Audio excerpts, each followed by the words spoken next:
Welcome back to BST, ladies and gentlemen. It has been quite a while since we have done a podcast, and I am sorry for that. If there's, I don't think I have any repeat watchers that aren't related to me or that I know. If you are out there, thank you so much. But if there are any out there, I'm sorry that I have been absent for 2 months. Last time we did a video was the live stream for the NFL draft. That was fun. But I was locked in on school and stuff like that, personal life stuff. But we are back, and we are back to talk playoff basketball, playoff hockey. Some very interesting storylines going on with all of that. We'll touch on both the series and each of the sports.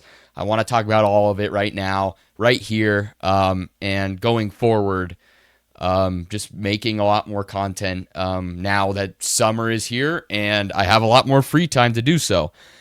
Let's talk about the Spurs, though, because that game just got finished like 30 minutes ago or so, and the Spurs win big, 103-82.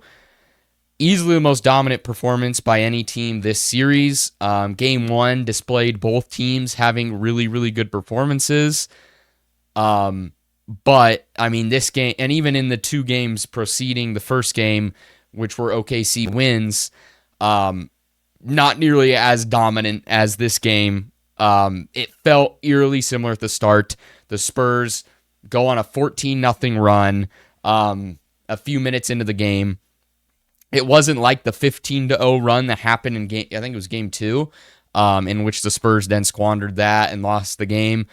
But it was another display of the Spurs when they have a certain lineup on the floor where they just cannot be stopped. And this is where I want to talk about my main problem with the Spurs, because there's very little problems talking about the Spurs this game.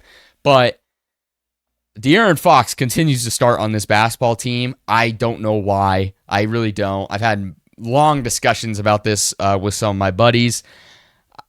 It's very confusing because I think at this point it is common ball knowledge, known ball knowledge to say that Dylan Harper is playing better basketball and is a better basketball player than De'Aaron Fox at this point.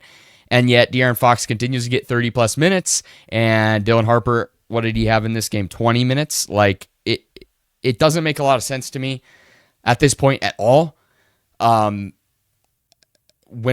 we were talking about this, me and my buddies, they said it was money, and I get that. You're paying a guy $60 million. It's probably the worst contract in the NBA by far. You want to play him because you're paying him that money. You want to get your money out of it. But at this point, you are in the Western Conference Final. You're tied 2-2 with the defending champions now. It's time you start putting the best lineup out on the floor, because starting game, I don't know let me look at the exact score before they went on that run, because starting the game, it was not like super a big lead for the Spurs. Before they went on that run, it was 11-8 Spurs, and then they started going that run, and that's right about the time that Dylan Harper entered the game for De'Aaron Fox. And I don't know the exact lineup that was on the court at that time, but you look at the plus-minus stuff, you look at the advanced stats. When Dylan Harper and Wemby are on the court, they are a better basketball team. I like the lineup a lot more when it's Wemby, Harper, Castle, Champagnie, Vassell, whoever you want out there. But when it's like those three, the two young guards, Castle, Harper, and Wemby, they play a lot better basketball than when it's Fox and Castle, which it has been to start these games. And Harper goes in the game, they go on a 14-0 run, and the rest is kind of history. From there, they just dominated the game. Wemby hits the half-court three, swishes it before halftime. He had 25 points at half or something like that. He was absolutely dominant. Absolutely dominant. Obviously, game one was probably the better game in terms of having 39 points or whatever it was and 24 rebounds. But, in this game, he was efficient. They had a few alley-oops, which I feel like have not made an appearance, not only in the series, but in this playoff, which is such a cheat code. Any of the guards who want to play on the pick and roll or just on the fast break, you throw up a lob to Wemby, he's about the only guy who can reach where that lob is going to be caught to finish that. And so when you have dominant plays like that, that's when Wemby is really efficient. He's playing well. He hit his threes. He was selective with his threes. He did take 7, which is a lot. for Wemby, and I don't necessarily love when he's taking 7, but if he makes 3 of them, it's worth it at the end of the day. And I think what's even crazier about this game is the Spurs didn't shoot incredibly well, 35%, 27% from 3, and they still won by 20. And I think that's where we have to talk about kind of a identity change, and it felt like they were playing much more defense to offense style of game, much more of an OKC style of game. That's OKC's style, is to play defense to offense. And that's the Spurs basically just were like, nope, that's our style today. We're going to steal that. We're going to do that better than you. And not only that, OKC's role players, which have kept them afloat in this series, because, I mean, SGA has been good, don't get me wrong, but in game 1, the reason they lost that game is because SGA wasn't very good, but guess why they were even in that game is because their role players kept them afloat. Caruso had 30-plus points, and you've seen at times this game, like, look at game 3, and Jalen Williams has multiple three-pointers throughout the game, that just killers, and it's like they leave him open, he just drills it. You look in this game, let's go through some of the role players who have made a big impact so far. Obviously, what's a AJ? What the hell is his name? Okay, AJ Mitchell. Sorry, I'm an idiot. I'm bird brain. AJ Mitchell is out, so that's a big loss because he at times this series has been very good for them. But look at the role players. Caruso, 0 points. He took 1 shot. Just like I said in game 1, that guy had 30 points. Nothing from him. Jalen Williams, 3 points, 1 for 7. All 7 of his field goal attempts were 3-pointers. 1 for 7, so he's not hitting any shots. McCain, 1 for 10, 0 for 5 from 3. That is a guy who had 20-plus last game, completely disappeared. So not only that, then you have your best player, SGA, shooting 6 for 15 from the floor, 40%, and having 19 points. That's not going to cut it. This is not winning basketball. Nobody on this team stepped up today. And you can blame that on them missing shots. You can blame that on San Antonio just having great defense today, and I tend to give more credit to the team playing better defense, but still, this was a completely pathetic performance from the Thunder. They got no help, and this is a series where it is blatantly obvious who has more depth, and the depth on the Thunder just completely shit the bed. Everybody sucked. Nobody played well in terms of their depth, and nobody on their starters played well. Shout out to Chet Holmgren for even being +2 in this game in 26 minutes. That's incredible, to be honest, but he only took 8 shots.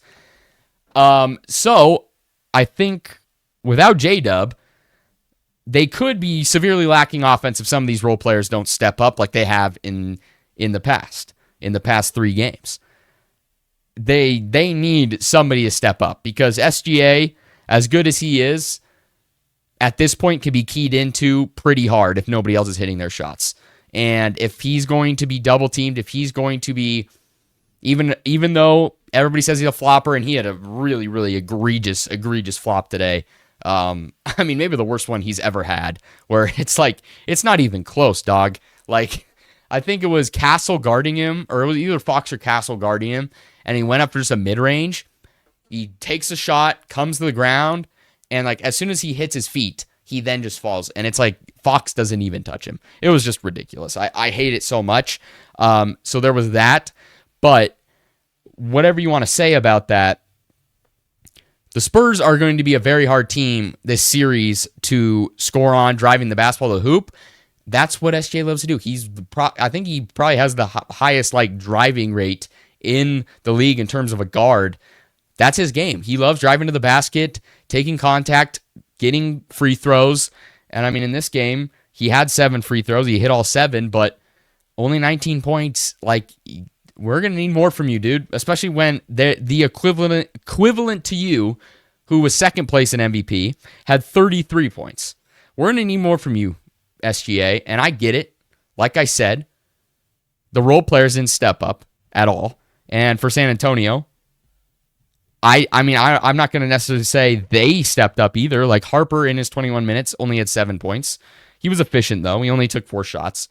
But you look at San Antonio's like box score. It's nothing blows you out of the water. But they played the game they had to play. They played a defensive game, and it worked like a charm. It was amazing.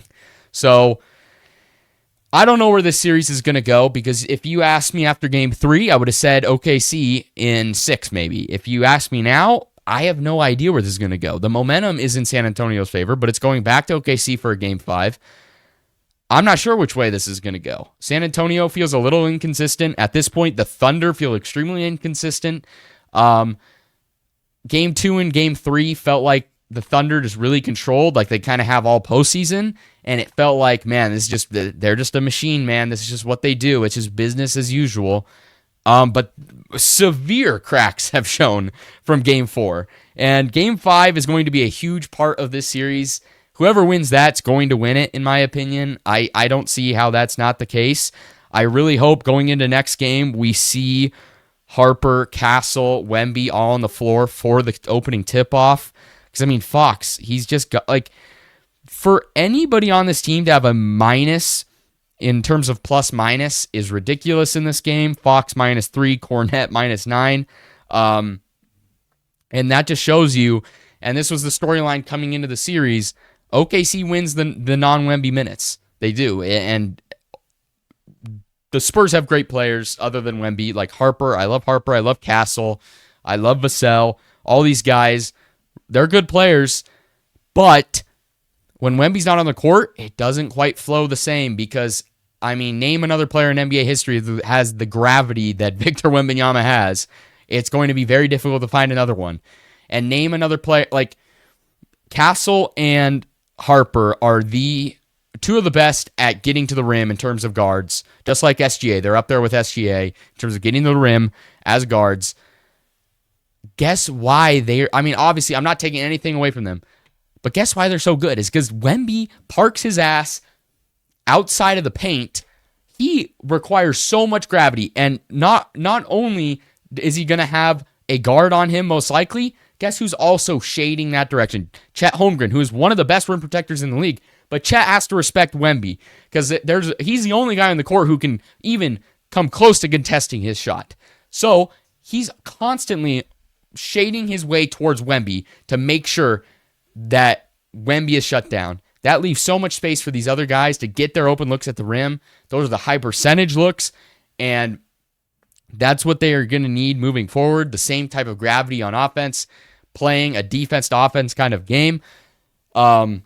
So I think OKC could be in some trouble here, but also this series could just completely flip back to what we saw in game 2 and game 3. It could look a little disjointed for the Spurs. It's going to be in OKC, and OKC could win it, and the role players show up again, and who knows about J-Dub's health? I'm not really sure on that, but it could definitely switch in the opposite direction. But I think if they run out the lineup, I mean, just look at these plus minuses. Like, if they run out the lineup of Wemby, Castle, Vassell, and Harper, that was plus 29, plus 25, plus 27, and plus 25 in this game.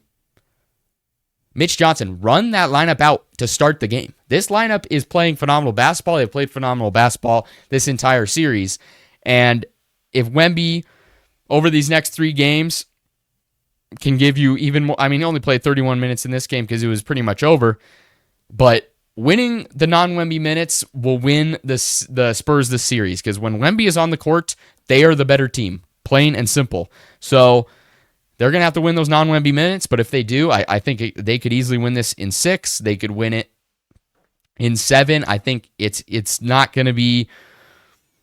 It's going to be a little disappointing if this doesn't go 7 just because it feels like such a heavyweight tilt. And I am a little bit disappointed, though, because after that game 1, I thought we were legit going to get crazy games coming down the stretch throughout this series, and we just really haven't seen that to the same extent.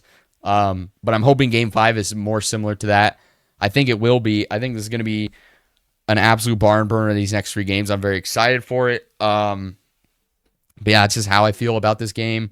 I'm hoping they run that lineup out, and I think the Spurs should be in pretty good hands. But we'll see what happens. Let's talk about the other NBA playoff series between the Cavs and the Knicks. It's over. It's not actually over. Game 4 tomorrow. Knicks looking for the sweep. It's basically over. This series has been over since game 1 when the Cavs blew a 22-point lead or whatever the hell it was. the Cavs just look pathetic. And I don't know if you saw Kenny Atkinson's fucking quote today. Completely pathetic thing to say. He said, analytically, we won 2 out of 3. Well, on the scoreboard, in the official narrative of the game of the series, you are down 3-0, Kenny, and your coaching has directly led to being down 3-0. You completely gave up in game 3. That Brunson layup, you let him walk to the basket.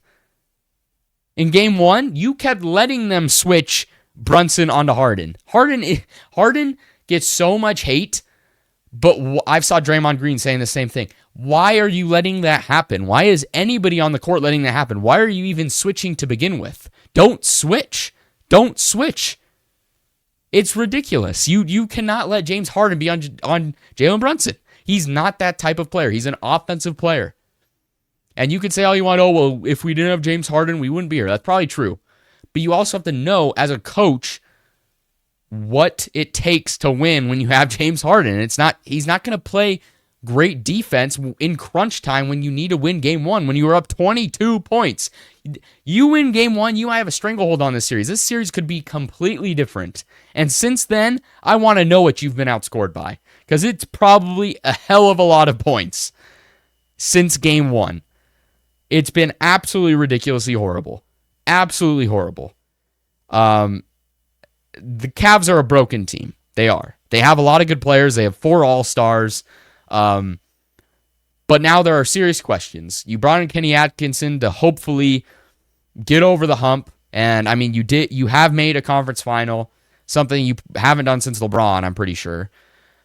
But you make that trade for James Harden, and now you're down 0-3 to the Knicks, who just look like the completely better team in every facet. Mike Brown looks like a completely better coach in every facet. I mean, Kenny Atkinson, this may be the worst out coaching in NBA history in terms of a playoff series. It's absolutely ridiculous how bad he's been in this series. Leaving Josh Hart open in game 2, I believe, for 3 straight threes down the stretch. It's just horrible. It's absolutely disgustingly horrible from Kenny Atkinson. He's garbage, and the Cavs are garbage. So this series is over. Nobody's ever come back from a 3-0 deficit. Vibes are terrible in Cleveland. There's no chance. So the Knicks are going to win tomorrow. They're going to win the series. They're going to go to the NBA Finals. And I've seen a lot of people saying this. Is Jalen Brunson the greatest player in New York Knicks history? And I don't hate the take. And I don't got the numbers in front of me. I don't have every single Knick in the history of the Knicks. I don't have all their numbers, their points, all this stuff. But you think of recent stars for the Knicks, who has brought a championship? None of them. Brunson now has a chance to bring a championship back to New York City. It's been a long drought. I couldn't tell you the last time. It was in the 90s or whatever it was. It's been a while. So, Brunson has a chance to become the best Knick in New York Knicks history. And that is a fact. Since he's been there, they've had done nothing but play really good basketball. With Tom Thibodeau, not the success they wanted. Definitely had success, but they bring in Mike Brown. They're a very good team. And they're going to have to face a juggernaut in the finals, but I think New York might explode if they lose, so they better win. I think New York is going to explode if they win or lose. Let's be real here. If they lose, they might explode with crime, violent crime, possibly deaths. If they win, there will probably be deaths, but it'll be more in celebration, I would assume.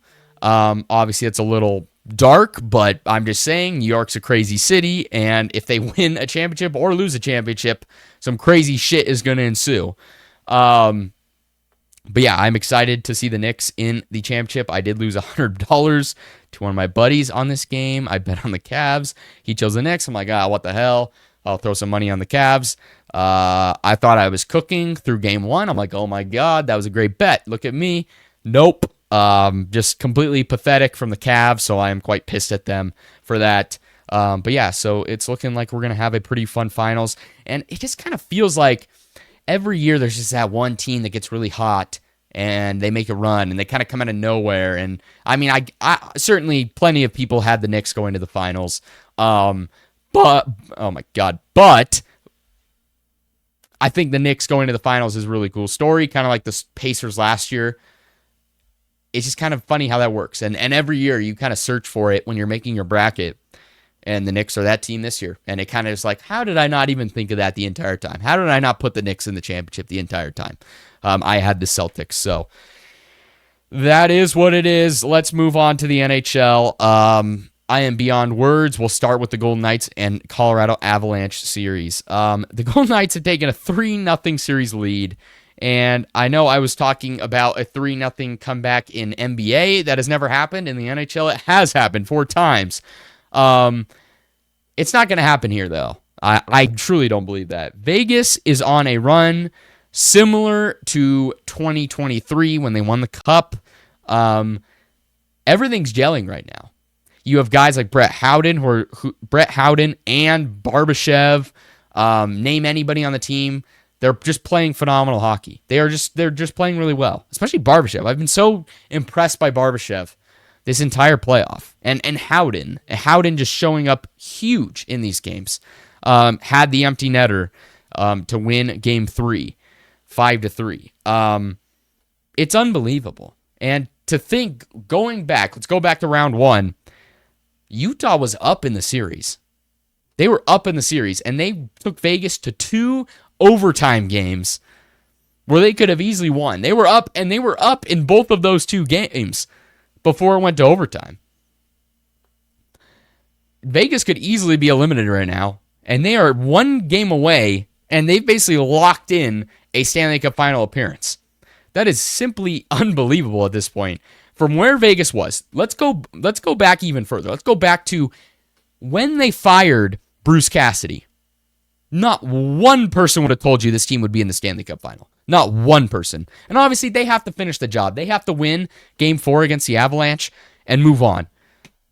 Not one person, if you ask anybody back then, would they be in the Stanley Cup final. Not one person's like, unless they're a Vegas fan, is like, yeah, they will be. Not one person. But they bring in John Tortorella, who won a Stanley Cup final with the Tampa Bay Lightning, I believe, a long-ass time ago. And honestly, that's used to get him hired basically since. Oh, well, he won a Stanley Cup. He could win one for us. But he really hasn't found that success.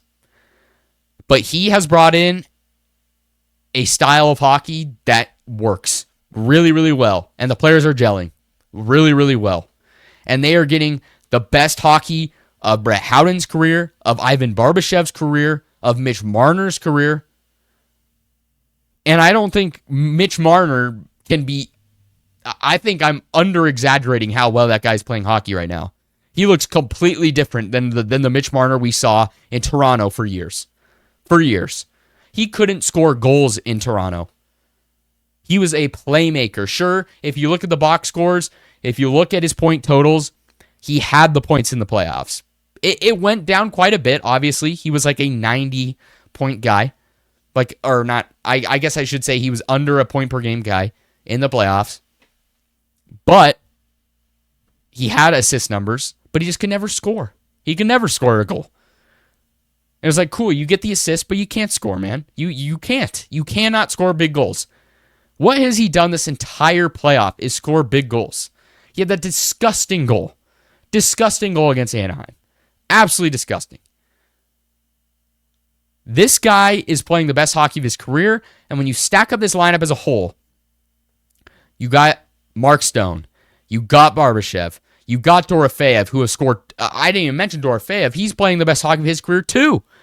He looks like Alexander Ovechkin out there scoring goals. You got Jack Eichel, and you got Mitch Marner. You got Hurdle, who isn't playing great, but you got Howden. You got Carlson. You got Kolesar as a great bottom six guy. You got Cole Smith. You got Nick Dowd.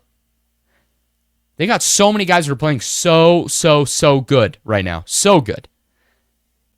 But most importantly, as much as you hate him, as much as you should hate him for what he did, and I'm not defending him in any way. I'm not talking about that. I'm talking purely about hockey right now. Put everything else aside. Carter Hart is playing elite hockey.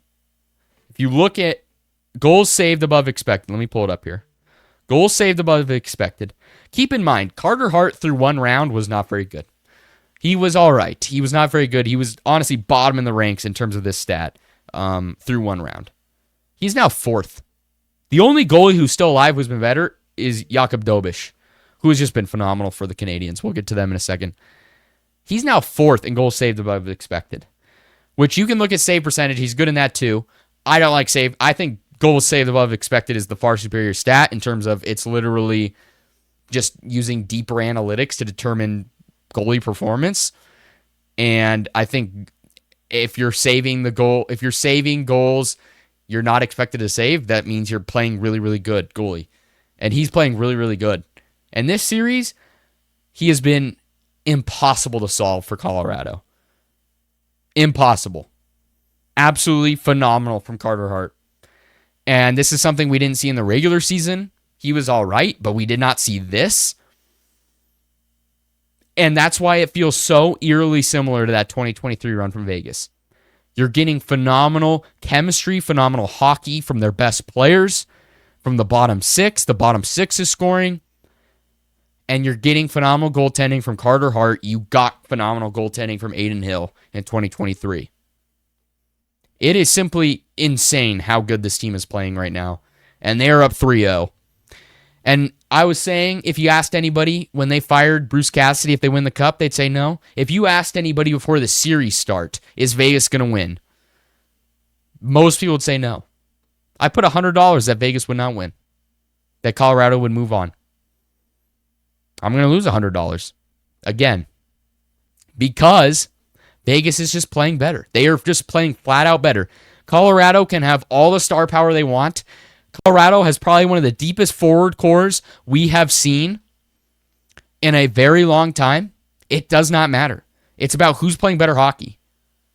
Because not a single player on Vegas is disappearing like guys like Brock Nelson are for Colorado. It's not happening. Brock Nelson's been a ghost. He's disappeared.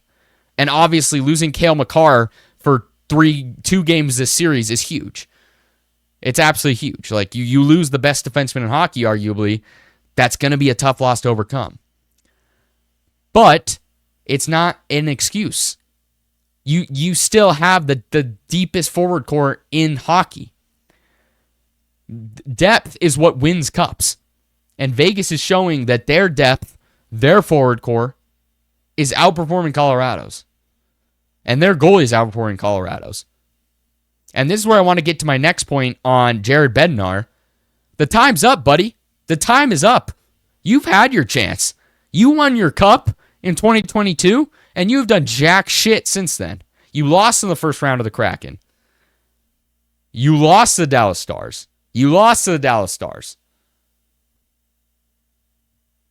Now, you're going to lose to the Vegas Golden Knights in the Western Conference Final. Sure, it's farther than you've made it.